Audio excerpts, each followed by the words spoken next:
बिस्मिल्लाहिर्रहमानिर्रहीम। अस्सलाम वालेकुम dear students. Kinetic theory of gases में हम नेक्स्ट टॉपिक देखेंगे मेयर्स रिलेशन। इससे पहले चैप्टर में हमने देखा मोनो, डाई और पॉलीएटॉमिक मॉलिक्यूल्स में डिग्री ऑफ फ्रीडम कैसे मालूम करते हैं, है ना। अब मेयर्स रिलेशन को ऑब्टेन करने के बाद हम mono atomic, di atomic and polyatomic gas में जो है उसका यूज़ देखेंगे। अब यहाँ पे देखेंगे Mayer's relation Cp minus Cv is equal to R. This relation is called Meier's relation. ये रिलेशन में Cp जो है specific heat at constant pressure, specific heat at constant volume और R इज गैस कांस्टेंट, है ना। तो ये relation obtain करने के लिए हम थर्मोडायनामिक्स में पहले पढ़ चुके हैं specific heat at constant pressure and constant volume. ये इक्वेशन ऑब्टेन करने के लिए पहले हम देखेंगे a gas 1 mole of gas, 1 mole of ideal gas, 1 mole of ideal gas is heated in a cylinder, है ना, which has a piston. This piston is fixed. ये piston जो है fixed है ना, not movable. तो यहाँ पे हम वॉल्यूम इंक्रीज नहीं कर सकते, इसका वॉल्यूम फिक्स्ड हो गया। Piston fixed means volume fixed हो गया। तो वॉल्यूम फिक्स्ड का मतलब चेंज इन वॉल्यूम इज 0, है ना। पिस्टन फिक्स है, इसका मतलब dV 0। अब यहाँ पे देखेंगे हम जो हीट दी जा रही है इस आइडियल गैस को, है ना, 1 मोल ऑफ गैस को जो हीट दी जा रही है, it is used to increase its temperature dt, उसका टेम्परेचर dt इंक्रीज करने के लिए। यहाँ पे कोई वर्क नहीं होगा क्योंकि यहाँ पे dV 0 है। हम इसको इक्वेशन के जरिए देखेंगे। नीचे देखेंगे यहाँ पे चेंज इन हीट या चेंज इन एनर्जी Cv इंटू dt के बराबर। ये जो हीट एनर्जी दी जा रही है इसमें जो चेंज हो रहा है या ये जो यूज हो रही है, it is use to increase its temperature dt, है ना, 1 मोल ऑफ गैस। अब यहाँ पे देखेंगे वर्क इज 0 क्योंकि work is given by the equation W is equal to P into dV, integration of P dV, that is 0। dV 0 है, change in volume 0 है, इसलिए वर्क भी 0 हो गया। अब यहाँ थर्मोडायनामिक्स में हम देखेंगे first law of thermodynamics, first law of thermodynamics क्या है, Q is equal to W plus delta U। This is work, this is heat energy और ये इंटरनल एनर्जी, है ना। फर्स्ट लॉ ऑफ थर्मोडायनामिक्स में हम देखेंगे डिफ्रेंशिएट करेंगे इसको। अगर हम differentiating dQ is equal to dW plus du, इसको डिफ्रेंशिएट करके इस तरह से लिखेंगे। अब dQ is nothing but Cv into dt, है ना, Cv into dt is equal to work is 0 plus du। तो ये हो गया du is equal to Cv into dt।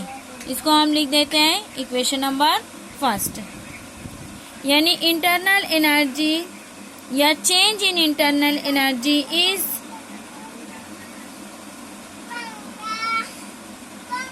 Equal to Cv into dt। ये इंटरनल एनर्जी कहाँ पे इस्तेमाल हो रही है, हीट इंक्रीज करने में, इसका टेम्परेचर इंक्रीज करने में, dt, है ना। अब सेकंड लेंगे हम यहाँ पे 1 मोल ऑफ गैस,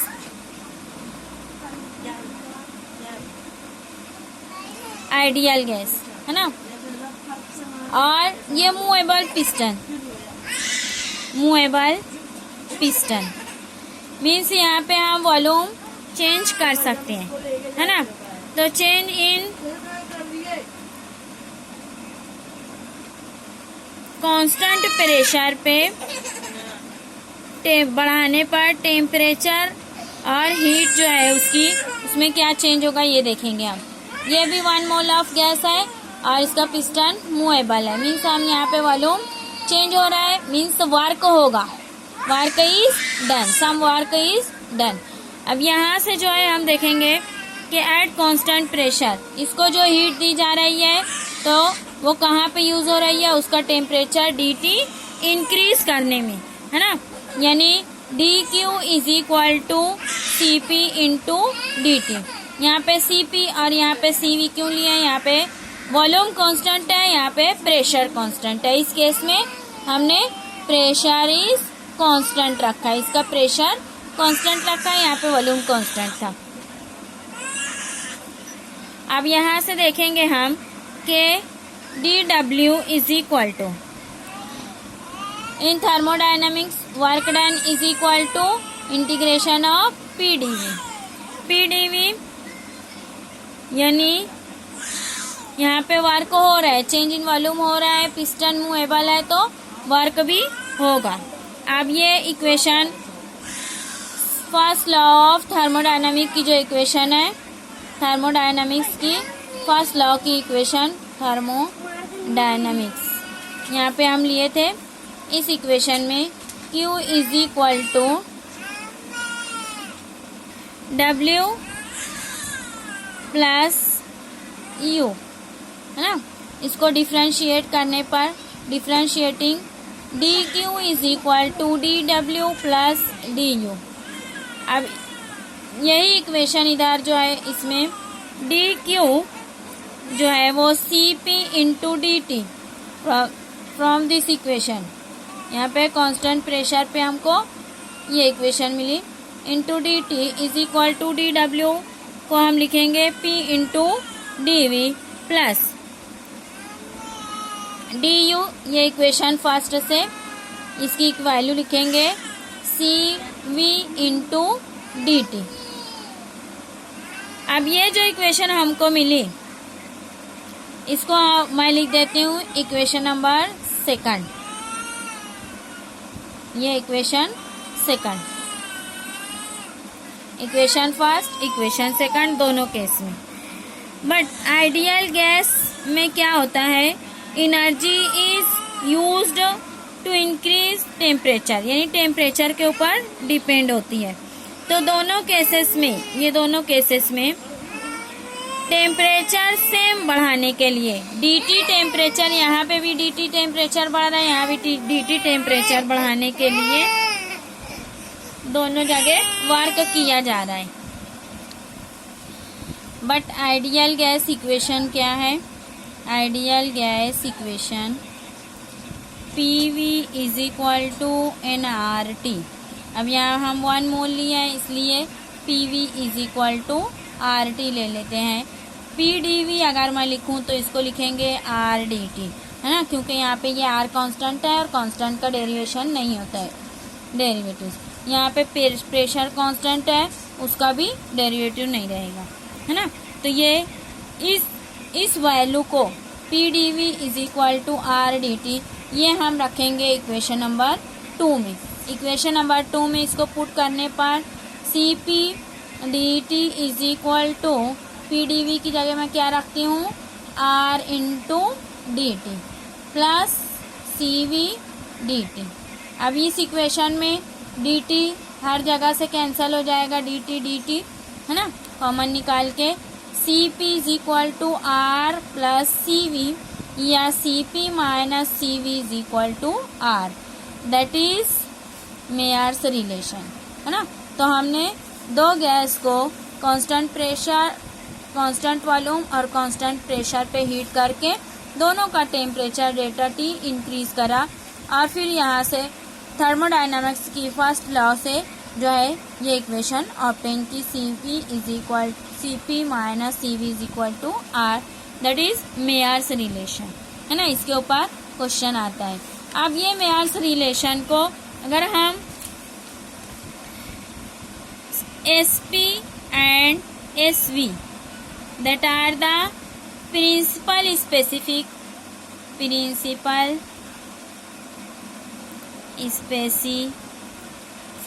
heat इस फॉर्म में लिखे ऑफ गैस, अगर इसके फॉर्म में लिखना चाहें तो ये इक्वेशन हो जाएगी Cp is equal to m0Sp, ये मोलार मास और ये प्रिंसिपल स्पेसिफिक हीट है ना, और Cv is equal to m0Sv।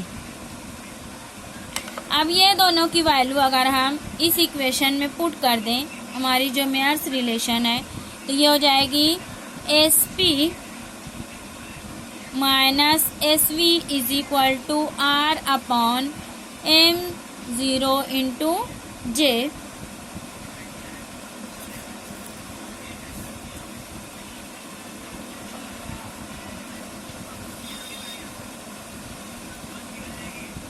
Next हमारा जो टॉपिक है that is for monoatomic gas. Number 1, for monoatomic gas. Monoatomic gas के लिए total energy of molecule, monoatomic एक सिंगल एटम के लिए टोटल एनर्जी, से पहले हम डिग्री ऑफ फ्रीडम मालूम किए थे, तो ये 3 डायरेक्शन में इसकी 3 डिग्री ऑफ फ्रीडम हमको मिली थी मोनो एटॉमिक के लिए। तो यहाँ पे इसके लिए टोटल एनर्जी हम कैलकुलेट किए थे, total energy is equal to 3/2 kBT है ना, इतनी मिली थी। तो ये टोटल एनर्जी के फॉर्मूले में n नंबर ऑफ मोल के लिए या 1 मोल ऑफ गैस के लिए energy is equal to 3/2 n kB into T, where this is 1 mole, या n नंबर ऑफ मोल के लिए n kB is equal to R, that is gas constant है ना। तो E इज इक्वल टू 3/2, ये equation becomes 3/2 R into T है ना, R into T। Total energy की ये हमको इक्वेशन मिली, बट इसको डिफ्रेंशिएट अगर हम कर दिए तो D E is equal to 3/2 R into D T हो जाएगा। R इज कांस्टेंट, उसका डिफ्रेंशिएशन नहीं होगा, इसलिए सिर्फ डी टी यहाँ पे लिखेंगे है ना। अब ये इक्वेशन हो गई CV is equal to D E upon D T is equal to specific heat at constant volume D E upon D T is equal to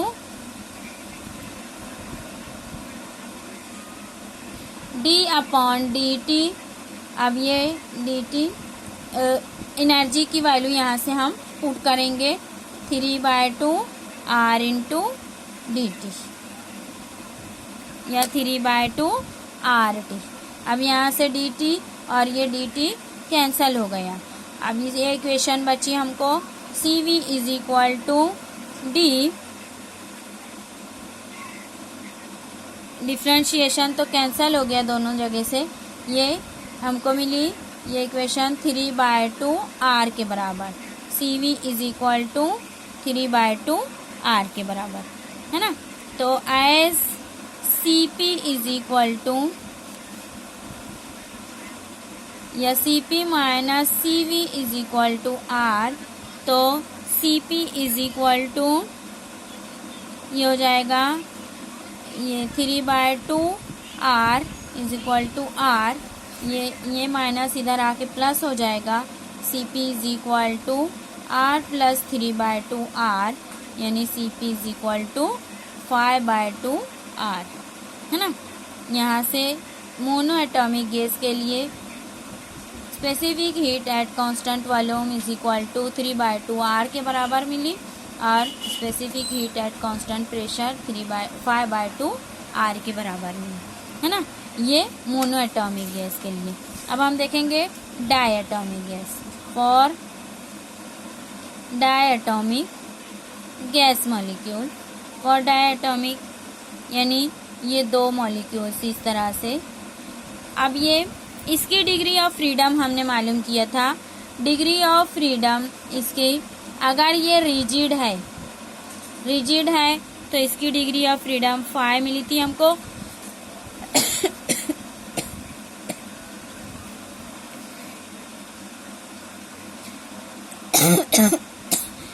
यानी energy is equal to 5/2 kBT। अब यहाँ से for 1 mole of diatomic rigid molecule, ये rigid molecule है for 1 mole, ये equation हो जाएगी is equal to 5/2 n kBT into T. ये n से इसको मल्टीप्लाई कर दिए तो फॉर 1 मॉलिक्यूल हो जाएगी n नंबर ऑफ मॉलिक्यूल्स। अब यहाँ से n kb is nothing but r, तो E बिकम्स या एनर्जी बिकम्स 5/2 RT, है ना, 5/2 RT। CV is equal to DE upon DT is equal to D upon DT 5/2 RT। इसको डिफ्रेंशिएट करके 5/2 R into DT लिख देंगे, हाँ। तो ये DT और ये DT दोनों कैंसल हो जाएगा। यहाँ से डिफ्रेंशिएशन के बाद ये DT और ये DT कैंसल हो जाएगा, means CV is equal to 5/2 R के बराबर बचेगा। ये पूरा डिफ्रेंशिएशन करने के बाद ये DT और ये DT जो है वो कैंसल हुआ तो 5/2 R के बराबर हमको specific heat at constant volume मिली। अब इसी तरह से यहाँ पे देखेंगे Cp minus CV is equal to R, ये मेयर्स रिलेशन, इससे पहले हमने ऑपरेंड की, तो Cp ई बिकम्स 7/2 R। ये 5/2 में 1 R जो है वो ऐड कर देंगे इसमें, तो ये हो जाएगा 7/2 R। अब ये दोनों का जो रेशो है Cp upon CV is equal to that is nothing but gamma 7/5, ये रेशो आएगा 7/5 के बराबर। ये डायटोमिक के लिए हुआ है ना, CV और ये Cp की वैल्यू 7/2। पॉलीएटॉमिक मॉलिक्यूल के लिए थर्ड देखेंगे हम poly atomic molecule, gas molecule, है ना, गैस मॉलिक्यूल। तो इसमें जो है एनर्जी हम ऑब्टेन किए थे 3 + F इंटू kBT, इतनी एनर्जी। अब ये एनर्जी 1 मोल ऑफ गैस के लिए 1 मोल ये एवरेज एनर्जी है, ये टोटल एनर्जी है, तो 1 मोल ऑफ गैस के लिए ये एनर्जी हो जाएगी is equal to 3 + F into n times kB into T। अब इसको n से मल्टीप्लाई कर दिए, n kB is equal to R के बराबर, तो energy becomes is equal to 3 + F RT। ये इक्वेशन हमको R कांस्टेंट के फॉर्म में जब मिल गई तो यहाँ से हमको मिलेगी CV, है ना, specific heat at constant volume के लिए हम मालूम करेंगे differentiation of energy with respect to time dt। ये हो गया, ये इक्वेशन हो गई d/dt is 3 + F into RT। अब यहाँ से डिफरेंशिएशन R का नहीं होगा, ये dt और ये dt दोनों कैंसल हो जाएगा। ये कैंसल होने के बाद हमको मिला CV is equal to 3 + F into R, है ना, ये इक्वेशन मिली। अब यहाँ से CV मालूम है तो CP हम मालूम कर सकते हैं, यानी CV minus CP minus CV is equal to R। इस रिलेशन से, मेयर्स रिलेशन से CP बिकम्स CV + R, तो ये CV 3 + F into R plus R, तो ये हो जाएगा 4 + F इंटू R, ये इक्वेशन बिकम्स, है ना। तो अब CP minus CV becomes R तो इसकी मदद से ये हम इक्वेशन निकाले सीपी की। ये हमको कांस्टेंट प्रेशर और कांस्टेंट वॉल्यूम स्पेसिफिक हीट जो है वो मालूम हो गई है ना, for poly atomic molecules, gas molecules के लिए। तो मोनो एटॉमिक, डाई एटॉमिक और पॉली एटॉमिक मॉलिक्यूल्स के लिए हम constant specific heat at constant volume और एट कांस्टेंट प्रेशर इस तरह से इन रिलेशंस की मदद से मालूम कर सकते हैं ना, मेयर्स रिलेशन की मदद से। ये मेयर्स रिलेशन